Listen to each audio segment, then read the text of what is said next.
মৌয়ের ওড়নার আঁচলে কামড় দিয়ে তার পিছু পিছু পুরো বাড়ি ঘুরে বেড়াচ্ছে উজান।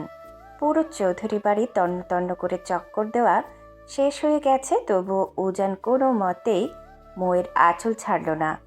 মৌ প্রায় বিগত তিনটি দিন ধরে উজানের সাথে না একটা কোনো কথা বলেছে, না তার সাথে দেখা করেছে, আর না ভুল করেও তার মুখোমুখি হয়েছে। এই 3টা দিন মৌ নিজের মনের তীব্র অভিমানে গাল ফুলিয়ে উজানকে ছাড়া দিব্যি থাকতে পারলেও উজান এদিকে বিরহে একেবারে অতিষ্ঠ হয়ে উঠেছে। তার কাছে এই সামান্য 3টি দিন যেন তিনটি যুগের চেয়েও অনেক বেশি দীর্ঘ ও যন্ত্রণাদায়ক লেগেছে। সে এখন নিজের মনের অবচেতনে খুব ভালো করেই বুঝতে পেরেছে সে এই পৃথিবীর সবকিছু এক পলকে ছেড়ে দিতে পারলেও মৌ নামের এই পুচকে অবাধ্য মেয়েটিকে ছাড়া তার পক্ষে বেঁচে থাকা অসম্ভব। মৌ রাগ দেখিয়ে দৌড়ে এদিক থেকে ওদিক ছুটে গেল। ও যেন একগুঁয়ে উন্মাদের মতো তার পিছু পিছু ছুটে চলল। চৌধুরী বাড়ির ছোট বড় সকলেই লিভিং রুমে বসে জমিয়ে আড্ডা দিচ্ছিল।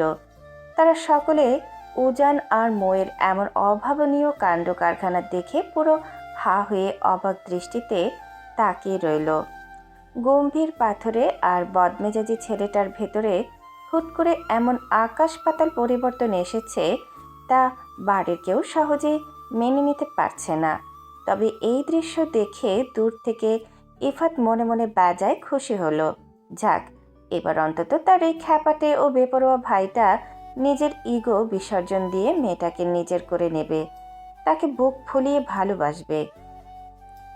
মৌ ওভাবে সারা বাড়ি ছোটাছুটি করতে করতে এক পর্যায়ে হাঁপিয়ে উঠে শাশুড়ি মৌসুমী চৌধুরীর সামনে গিয়ে দাঁড়িয়ে গেল এবং অতি দ্রুত তার পেছনে নিজের শরীরটা লুকিয়ে ফেলল। তারপর শাশুড়ির কাঁধের আড়াল থেকে উজানের দিকে তাকিয়ে মুখ বাঁকিয়ে চরম তেজ দেখিয়ে বলল, শাশুড়ি আম্মা, তোমার এই বেহায়া ছেলেকে একটু বলো তো আমার কাছ থেকে দূরে সরতে। এই লোকটা এখন আমার কাছে কেন আসছে? হ্যাঁ, আমাকে যতই পাম দিক আর তেল মারুক না কেন, আমি আর একটা মুহূর্ত এই বাড়িতে থাকবো না। আমি কাল সকালেই সোজা নিজের বাপের বাড়ি চলে যাব। মৌয়ের মুখে চলে যাব শব্দটা শোনা মাত্রই উজান মুখ বাঁকিয়ে বলে উঠল,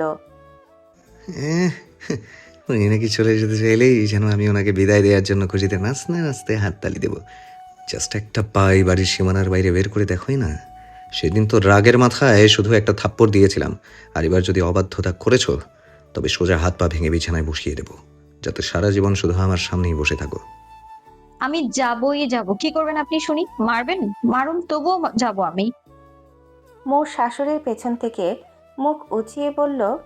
উজান আবারও তড়িৎ গতিতে মৌয়ের দিকে এগিয়ে যেতে চাইল, কিন্তু ছেলের এমন বেপরোয়া আচরণ দেখে মৌসুমী চৌধুরী নিজের চোখ দুটো বড় বড় করে রাঙিয়ে তাকালেন। মায়ের সেই অগ্নিদৃষ্টি দেখে উজান এবার খানিকটা দমে গেল। তবে তার এই দমে যাওয়াটা যে সাময়িক তা তার চোখের দিকে তাকালে খুব ভালো করে বোঝা যাচ্ছিল। এর মাঝেই মৌসুমী চৌধুরী নিজের দাঁতে দাঁত চেপে ছেলের ওপর গর্জে উঠলেন, সমস্যাটা কি তোর উজান? তুই সকাল থেকে এইটুকু একটা মেয়েকে ওইভাবে সারা বাড়ি তাড়িয়ে তাড়িয়ে কেন জ্বালানো শুরু করছিস? মায়ের ধমক শুনে উজান এক পলকে সোজা হয়ে দাঁড়িয়ে গেল।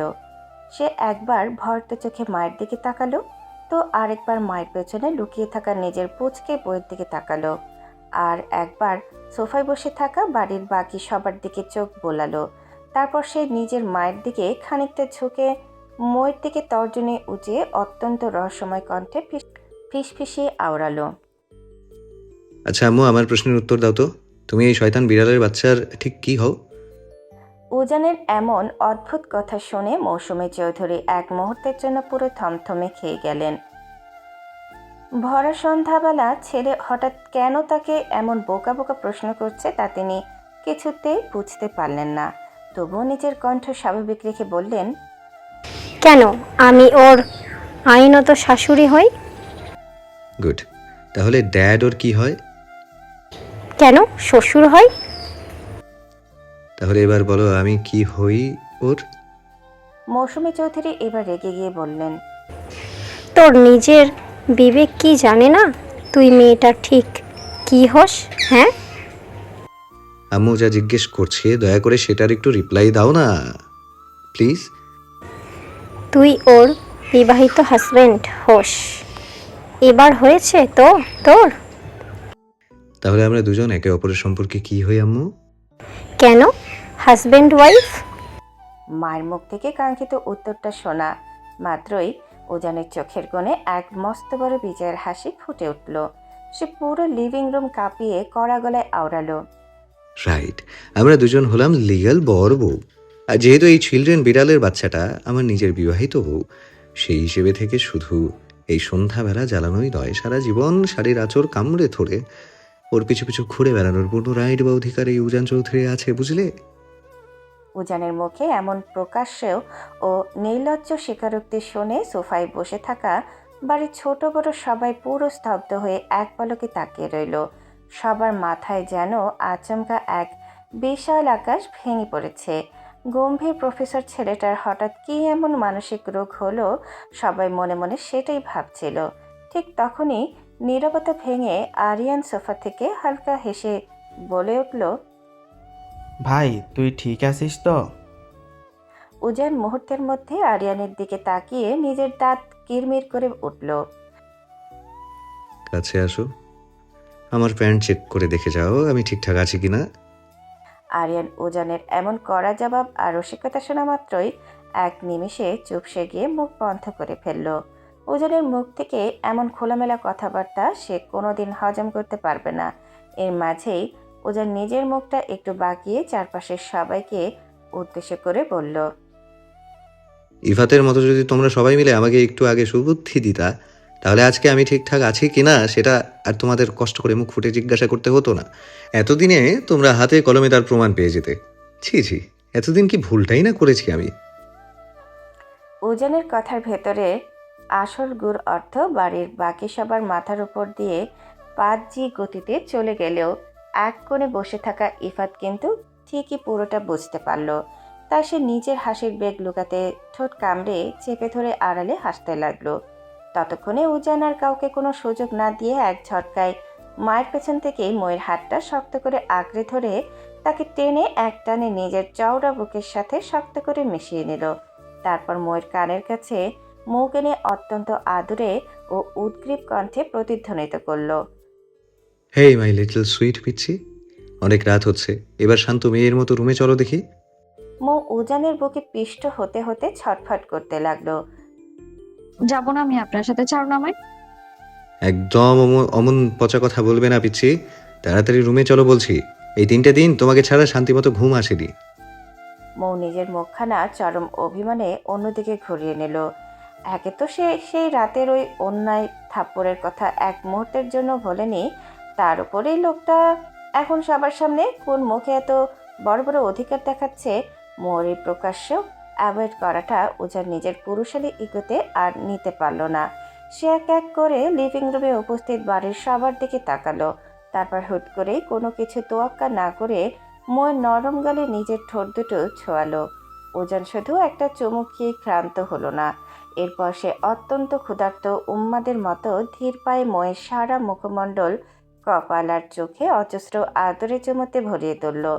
বাসা সবার সামনে উজানের এমন আচমকা কাণ্ড দেখে মৌ মুহূর্তের মধ্যে লজ্জায় ও আতঙ্কে বরফের মতো জমে নিথর হয়ে গেল। চারপাশে সবার অমন হাঁ করা দৃষ্টি দেখে মৌয়ের মনে হচ্ছিল যদি এই মুহূর্তে মেঝের মাটি দুভাগ হয়ে যেত তবে সে লজ্জায় মাটির তলে ঢুকে যেত। সে নিজের দাঁতে দাঁত চেপে অত্যন্ত নিচু স্বরে গজগজ করে বলতে লাগলো, বেহায়া লোক, বউ মানে না অথচ বাপ মায়ের সামনে চুমাচুমি করতে লজ্জা করে না? হ্যাঁ, যাবো না আমি আপনার সঙ্গে, ছাড়ুন আমায়। উজান এবার নিজের মুখটা আরো বেশি বাঁকিয়ে উত্তর দিল, বউ মানি আর নাই মানি, তবে লজ্জা টজ্জা আমার করে না। বেশি ছটফট করলে রুমে ঢোকার আগেই বাকি কাজ এখানেই সেরে ফেলবো, মাইন্ড ইট। ছেলের মুখে এমন কথা শোনা মাত্রই আরিফুল চৌধুরী সহ বাড়ির বয়স্ক বড়রা সবাই কাশতে কাশতে এক প্রকার বাধ্য হয়ে দ্রুত ড্রয়িং রুম ত্যাগ করে চলে গেলেন। গম্ভীর ছেলেটা যে আচমকা এমন রোমান্টিক কাণ্ড করে বসবে তা বাড়ির কোনো সদস্য স্বপ্নেও ভাবেনি। বড়রা চলে যেতেই আরিয়ান সোফায় শুয়ে হাসতে হাসতে বলে উঠল, বাহ রে ভাই বাহ, এই তোর বউ না মানার আসল নমুনা। হ্যাঁ, দিন দুপুরে সবার সামনে বউয়ের সাথে কিচুমিচু করে বেড়াস, আর আমাদের সামনে ভাব দেখাস তুই নাকি বউ মানিস না। হায় আল্লাহ, দিনের বেলাতেই যদি তোর এই অবস্থা হয়, তবে রাতে রুমের দরজা বন্ধ করে না জানি তোরা দুজন কি কি করিস। আরিয়ানের এই ফাজলামির মাঝেই হুট করে উজান এক ঝটকায় মৌকে নিজের দুই বাহুর মাঝে পাজাকোলা করে কোলে তুলে নিল। আচমকা শূন্যে ভেসে ওঠায় মৌ তীব্র ভয়ে নিজের চোখ মুখ একদম খিচে বন্ধ করে ফেলল এবং বাঁচার তাগিদে উজানের শার্টের কলারটা নিজের ছোট ছোট হাত দিয়ে শক্ত করে খামচে ধরল। বইয়ের এমন ভয়ার্ত ও আদরের রূপ দেখে উজান নিজের ঠোঁটের করে এক চেলতে মুচকে হাসি ফুটিয়ে তুলল। সে মৌকে কোলে নিয়ে ধীর পায়ে সিঁড়ি বেয়ে নিজের বেডরুমের দিকে উঠতে উঠতে আরিয়ানের উদ্দেশ্যে চেঁচিয়ে উঠল, সরি টু সে ভাইয়া, এখন মোটেও দিন দুপুর নয়, এখন চারপাশ পুরো নিঝুম রাত। তাছাড়া বিয়ে যখন করেই ফেলেছি, তখন বউয়ের মন রক্ষা করতে গেলে এমন টুকটাক কিছু মিছু তো করতেই হবে, তাই না? এটা নিয়ে তোমরা এত রিয়্যাক্ট কেন করছো? এর জন্য তোমরা আবার আমাকে ভুল বুঝো না ভাই। জাস্ট বউয়ের মন রক্ষার খাতিরে যা হবে, আমি নিজে থেকে কিছু করব না, ট্রাস্ট মি। আমি এইটুকু ইনোসেন্ট বাচ্চা ছেলে, আমার দ্বারা কি এই পচা কাজ পসিবল? উজান মৌকে কোলে নিয়ে অদৃশ্য হয়ে যাওয়ার সাথে সাথে পেছনে লিভিং রুমে বসে থাকা ইফাত, আরিয়ান আর তুবা একসাথে উচ্চস্বরে হেসে কুটি কুটি হতে লাগলো। উজান মৌকে পাজাকোলা করে নিয়ে রুমে ঢুকতেই মৌ নিজের সমস্ত রাগ উগরে দিয়ে উজানের শক্ত বুকের উপর এলোপাতারি ভাবে ছোট ছোট ঘুষি মারতে লাগলো। এতে অবশ্য উজান চৌধুরীর বিন্দুমাত্র ভ্রুক্ষেপ বা মাথা ব্যথা হলো না। সে ডোন্ট কেয়ার ভাবটা মুখে বজায় রেখে মুখে আলতে করে বিছানায় বসিয়ে দিল। তবে বাইরে থেকে নিজেকে যতই শক্ত দেখাবে না কেন, উজানের ডান হাতে কিন্তু এখনো তীব্র ব্যথা রয়েছে। মৌ দেখতে বেশ শুকনো গরনের হওয়ায় তাকে এক হাতে আগলে নিয়ে আসতে উজানের তেমন একটা বেগ পেতে হয়নি ঠিকই, কিন্তু সিঁড়ি দিয়ে ওঠার সময় মৌয়ের অনবরত ছটপটানির কারণে উজানের চোট পাওয়া হাতটা দেয়ালের কোণে সজোরে লেগে নতুন করে অনেকখানি চোট পেয়েছে। মৌ বিছানায় বসা মাত্রই আবারও এক ঝটকায় উঠে রুম থেকে বেরিয়ে যেতে চাইল, কিন্তু উজান তার চেয়েও চতুর। সে দ্রুত গিয়ে রুমের মেইন দরজাটা ভেতর থেকে লক করে দিল এবং এক বুক ক্লান্তি নিয়ে বিছানায় নিজের গা এলিয়ে বসল। মৌ উচ্চতায় উজানের চেয়ে অনেকটাই খাটো হওয়ায় দরজার ওই উঁচু লকটার নাগাল সে কোনোভাবেই পেল না। এমনকি রুমে এমন কোনো হালকা পাতা চেয়ার বা টুলও নেই যা টেনে নিয়ে সে দরজার সামনে দাঁড় করাবে। যা আছে তা সবগুলোই মৌয়ের ওজনের চেয়েও অনেক বেশি ভারী। পালাবার কোনো পথ না পেয়ে মৌ এবার হনহন করে বিছানায় আধাসহ উজানের সামনে গিয়ে দাঁড়ালো। নিজের দুই কোমরে দুই হাত গুজে চোখ দুটো বড় বড় করে অত্যন্ত কর্কশ কণ্ঠে প্রতিধ্বনিত করল, বেয়াদব পুরুষ, সবার সামনে অমন অধিকার ফলিয়ে নিজেকে কি প্রমাণ করতে চাইছেন? হ্যাঁ, আপনি কি ভাবছেন সবার সামনে অমন বেহায়াপনা করলে তাসফিয়া মৌ আপনাকে এক পলকে ক্ষমা করে দেবে? নো, নেভার, কোনোদিনও না। আব্বু কাল সকালে এই বাড়িতে আমাকে নিতে আসবে, আর আমি কালকেই আব্বুর সাথে নিজের বাপের বাড়ি চলে যাব। মৌয়ের মুখে শেষ বাক্যটা শেষ হতে পারল না, তার আগে উজান এক হ্যাচকা টানে মৌয়ের নরম হাতটা ধরে নিজের চওড়া ও উন্মুক্ত বুকের উপর আছড়ে ফেলল। আচমকা টানে মৌ সরাসরি উজানের উপর এসে পড়তেই উজান মৌয়ের কানের খুব কাছে নিজের ঠোঁট দুটো নিয়ে ফিসফিসিয়ে আওড়ালো, ওহ মাই লিটল সুইট বউ, তুমি নিজে চাইলেই তো আর এই উজান চৌধুরী তোমাকে এত সহজে তার এই খাঁচা থেকে যেতে দিচ্ছে না।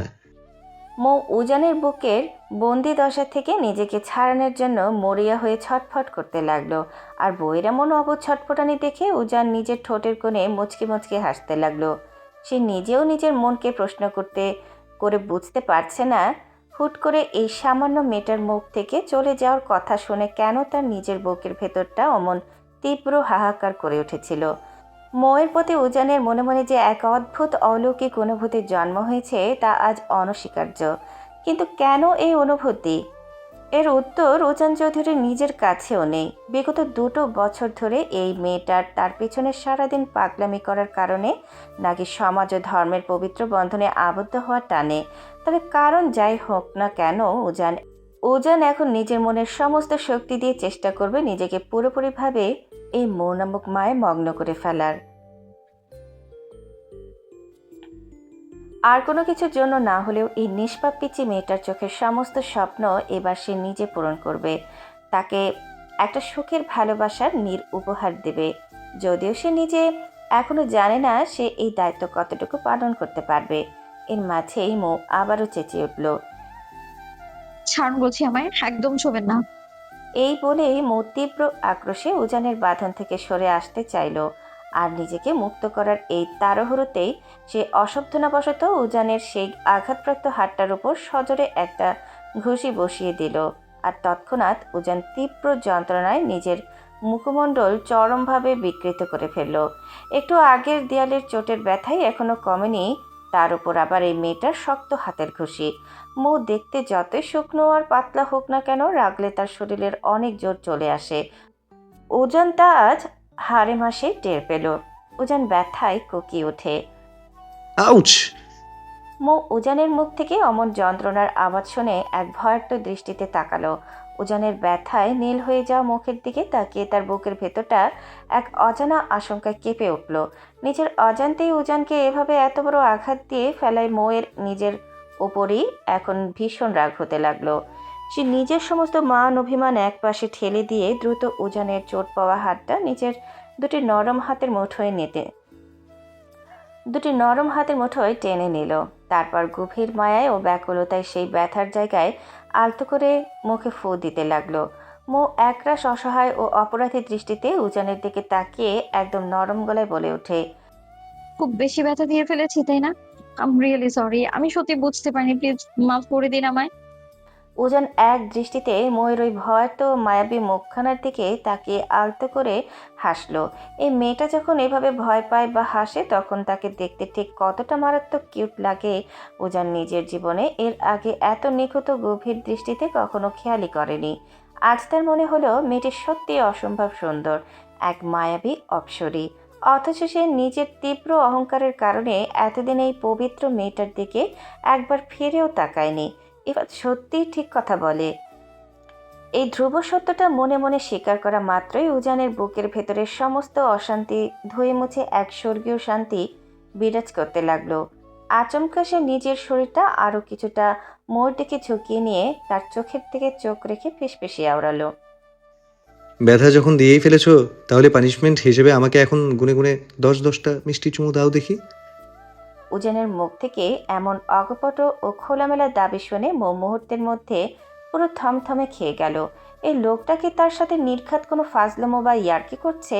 নয়তো যে লোকটা দিনরাত 24 ঘন্টা তোমাকে বউ মানি না বলে মুখে ফেনা তুলে ফেলতো, সে আজ হঠাৎ সবার সামনে আর রুমের ভেতরে এমন সাইকো প্রেমিকের মতো বিহেভিয়ার করছে কেন? মৌ নিজের লজ্জা লুকাতে এবারও কৃত্রিম চোখ রাঙিয়ে উজানের দিকে তাকালো। অসভ্য পুরুষ। উজান নিজের ঠোঁটের কোণে এক চিলতে শয়তানি হাসি ঝুলিয়ে আরও কাছে এগিয়ে এলো। তারপর চোখ টিপে বলে উঠল। তাহলে হাজারখানিক চুমু দিয়ে সভ্য পুরুষ বানিয়ে ফেলো। উজানের মুখে প্রকাশ্যে এমন দাবি শোনা মাত্রই মৌ রাগে গজগজ করে উঠল। এমন অদ্ভুত বেহাইয়া পুরুষ সে নিজের জীবনে দুটো দেখেনি। সে উজানের সাথে আর একটা কথা বাড়ালো না, উল্টো দিকে ঘুরে ধরফর করে নিজের মুখটা ফিরিয়ে রাখলো। মনে মনে শক্ত প্রতিজ্ঞা করলো এই পাষাণ লোকটার সাথে সে আর একটাও কথা বলবে না। উজান বার কয়েক তার দিকে তাকালো, একটু মানানোর চেষ্টা করলো। তবুও মৌ রুমের মেন দরজা লক থাকায় সে রুম থেকে বের হতে পারল না। তাই হন হন করে ব্যালকনির দিকে চলে গেল। ও যেন এক গোয়ের মতো তার পিছু পিছু ব্যালকনিতে গিয়ে দাঁড়ালো। কিন্তু মৌ জেদ ধরে আকাশের দিকে তাকিয়ে রইল। উজানের সাথে একটাও কথা বলল না। উজান এবার কিছুটা কাতর গলায় আওড়ায়। এই পিচ্ছি বউ, একটু কথা বলো না প্লিজ। 3-3টে দিন ধরে নিজের মনে অভিমান জমিয়ে একটাও কথা বলোনি, এখনো ওভাবে মুখ ফিরিয়ে থাকবে? Please talk to me, try to understand. আর কখনো এমন হবে না। এরপর থেকে তুমি যা বলবে এই উজান চৌধুরী ঠিক তাই শুনবে, গড প্রমিস। মৌ এবার এক ঝটকায় ঘুরে দাঁড়িয়ে তীব্র অভিমানের স্বরে উত্তর দিল। আমি কোনো দিনই কথা বলবো না আপনার সাথে। আপনি সেদিন কেন আমাকে ওভাবে সজোরে থাপ্পড় মেরেছিলেন? হ্যাঁ, আমি কালকেই আব্বুর সাথে চলে যাব, আর কোনোদিনও এই বাড়িতে ফিরে আসবো না। আপনি খুবই খারাপ, ভীষণ খারাপ একটা মানুষ। প্লিজ পিচ্ছি, ক্ষমা করে দাও না। ট্রাস্ট মি, নেক্সট টাইম এমন রুড আর কখনো হব না। উজান বেশ অনুনয় করে বলল। মৌ এবার উজানের চোখের দিকে তাকালো। দুজনের মধ্যে কয়েক সেকেন্ডের জন্য নীরব চোখাচোখি হলো। উজানের অপরাধী মুখটা দেখে মৌয়ের মনে হুট করে খানিকটা দুষ্ট বুদ্ধি খেলে গেল। সে ঠোঁটের কোণে হালকা রহস্যময় হাসি ফুটিয়ে বলে উঠল। তাহলে আমাকে পরীক্ষায় পাশ করিয়ে দেবেন? মৌয়ের কথা শোনা মাত্রই উজানের ভেতরে সেই কড়া প্রফেসর রূপটা এক নিমেষে জেগে উঠল। সে এক ঝটকায় নিজের চোখ বড় বড় করে চেঁচিয়ে ওঠে। শাশুড়ির মেয়ে, সর এখান থেকে। পড়াশোনা চাঙ্গি ফেলে এসেছে পাশ করতে। রসগোল্লা দেবো, বড় বড় রসগোল্লা দেবো খাতায়। মৌ এবার উজানের দিকে এক চরম কটমট দৃষ্টি নিক্ষেপ করলো। ভেবেছিল এই সুযোগে অন্তত উজানের কাছ থেকে প্রশ্ন ফাঁস বা পাশ করার একটা আশা আদায় করে নেবে। কিন্তু এই লোকটা জাতে মাতাল হলেও তালের বেলায় একেবারে ঠিক আছে। নিজের প্রফেশন নিয়ে বিন্দুমাত্র ছাড় দেবে না। মৌ চরম বিরক্তিতে মুখ বাঁকিয়ে ব্যালকনির অন্য এক কোনায় গিয়ে দাঁড়িয়ে রইল। ও যেন নাছোড়বান্দা। সে আবারও মৌয়ের পেছন পেছনে গেল এবং তার আঁচলটা আলতো করে টেনে ধরে কাতর স্বরে মিনতি করল। এই পিচ্ছি, আবারও ওভাবে মুখ ঘুরিয়ে নিলে? একটু কথা বলো আমার সাথে। বলবো না কথা, আগে ভালো মানুষের মতো প্রমিস করুন যে আমার পরীক্ষায় পাশ করিয়ে দেবেন। মৌ জেদ ধরল। উজান এক দীর্ঘশ্বাস ফেলে আওড়ায়। প্লিজ পিচ্ছি, অবুঝ বাচ্চাদের মতো অবাস্তব কথা বলো না। এটা কোনোদিনই পসিবল নয়। তাহলে আমিও আপনার সাথে আর কোনোদিনও কথা বলবো না। একে তো সেদিন আমাকে ওভাবে জোরে থাপ্পড় মারলেন, আমি মেঝেতে আছাড় খেয়ে পড়ে গেলাম। আবার এই ছোট্ট একটা কারণে আমার ভাইটা আজ হসপিটালে বেডে ভর্তি। ফুপি কত কান্না করেছে, আপনার বিন্দুমাত্র ধারণা আছে সেটার? এতে আমার কি দোষ শুনি? আমি কি আগে থেকে জানতাম নাকি যে ওটা আমার নিজের শালা বাবু? তাছাড়া সে যাই হোক না কেন, ওই বজ্জাত ছেলেটা আমার এই পিচ্ছি বউয়ের সাথে ওভাবে গায়ে ঘেঁষাঘেঁষি কেন করবে? যেখানে আমি নিজে এখনো তোমার এতটা কাছাকাছি যাইনি, সেখানে ওই ছেলে কোন সাহসে ওভাবে যাবে? আমার পিচ্ছি কি ওর বিবাহিত বউ? না তো। তাহলে কেন ও আমার বউকে ওভাবে জড়িয়ে ধরবে শুনি? কেন আমার বউয়ের সাথে ওভাবে হেসে হেসে মিষ্টি করে কথা বলবে? ওই বেয়াদব ছেলে কেন আমার বউকে চকোলেট গিফট করবে? হ্যাঁ, আমার কি টাকা পয়সা নেই? আমি নিজে রোজগার করতে পারি পারি না কোনটা? আবার আমারই সামনে আমার নিজের বউয়ের কাঁধে ওভাবে হাত দেয়? কোন সাহসে বলো আমায়? উজানের মুখ থেকে অনর্গল আমার বউ আমার পিচ্ছি শব্দগুলো শুনতে শুনতে মৌ হুট করে প্রশ্ন ছড়ে দিল। সে সোজা উজানের চোখের দিকে তাকিয়ে ধীর স্থির কণ্ঠে বলল। এত যে বউ বউ করছেন, মন থেকে বউ মানেন আমায়? প্রশ্নটা শোনা মাত্রই উজান নিজের চোখ দুটো বড় বড় করে মৌয়ের দিকে তাকালো। সে দেখলো মৌ নিজের ঘাড়টা কিছুটা কাত করে এক বুক আশা আর আকুতি নিয়ে তার চোখের দিকে এক দৃষ্টি তাকিয়ে আছে। উজান তার সেই গভীর ও তৃষ্ণার্ত দৃষ্টি দেখেই এক পলকে বুঝতে পারল মৌ এই মুহূর্তে তার মুখ থেকে ঠিক কোন কথাটা শোনার জন্য অধীর আগ্রহে অপেক্ষা করছে। সে শুনতে চায় তাসফিয়া মৌ শুধু উজান চৌধুরীর একমাত্র অর্ধাঙ্গিনী, তার ওয়াইফ। কিন্তু উজান চৌধুরী তো সহজে গলে যাওয়ার মতো নরম ধাতু দিয়ে গড়া নয়। সে ময়ের ওই কাতর ও আশাবাদী দৃষ্টি দেখে নিজের ঠোঁট দুটো কামড়ে ধরে ভেতরের হাসিটা চেপে রাখলো। তারপর সোজাসাপটা গম্ভীর গলায় উত্তর দিল। সরি মিসেস চৌধুরী, আপনাকে আমি মন থেকে আদৌ বউ বলে মানি না।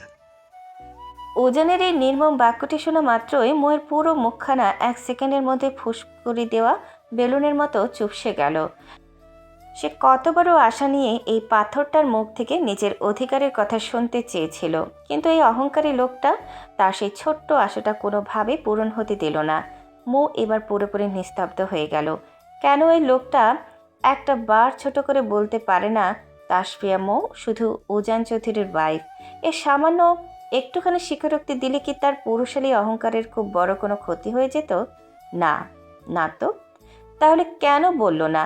এই চরম অবহেলা আর উপেক্ষায় ময়ের ভেতরের পুরো মনটা এক নিমেষে কালবৈশাখী মেঘের মতো কালো হয়ে গেল। সে অত্যন্ত অভিমানী ও ভাঙাস্বরে প্রতিধ্বনিত করল।